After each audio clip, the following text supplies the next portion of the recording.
একসাথে বেড়ে ওঠা কেমন যেন গল্পের মতন না? চিরদিনই তুমি যে আমার ধারাবাহিকের নতুন নায়িকাকে শুভেচ্ছা আরাত্রিকার।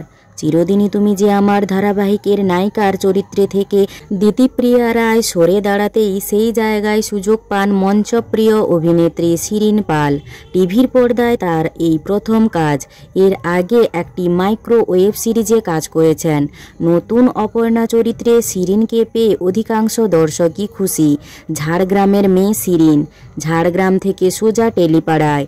যদিও এই প্রথম নয়, টেলিভিশন ইন্ডাস্ট্রির আরও এক জনপ্রিয় নায়িকা রয়েছেন, তিনিও ঝাড়গ্রামের মেয়ে, জোয়ার ভাটার অভিনেত্রী আরাত্রিকা মাইতি, যিনি এই মুহূর্তে টিভির পর্দায় নিজের পাকাপাকি জায়গা করে নিয়েছেন। শিরিন কিন্তু নতুন। আরাত্রিকার মতো দর্শকদের মন জিততে পারবে কিনা সেটা সময় বলবে। তবে আরাত্রিকা এবার ফাঁস করলেন আরেক গল্প। শিরিন আর তিনি নাকি একই সঙ্গে বড় হয়েছেন। শুধু তাই নয়, একই স্কুলে পড়াশোনাও করেছেন। যদিও আরাত্রিকার থেকে বয়সে কিছুটা বড় শিরিন।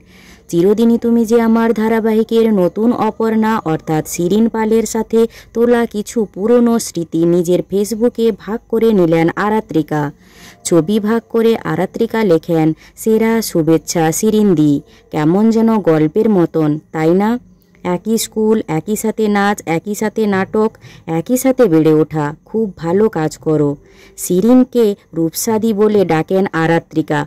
কমেন্ট বক্সে রিপ্লাই দিতে ভোলেননি টেলিপাড়ার নতুন নায়িকা শিরিনও।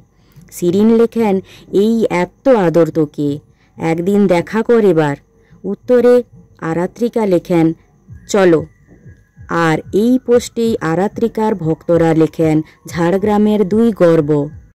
জোয়ার ভাটা ধারাবাহিকের নায়িকা আরাত্রিকার অভিনয় আপনাদের কেমন লাগে তা কমেন্ট করে জানাবেন।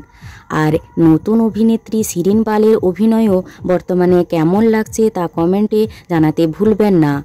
আর ভিডিওটি ভালো লাগলে একটি লাইক করে PU14 পেজটি ফলো করুন।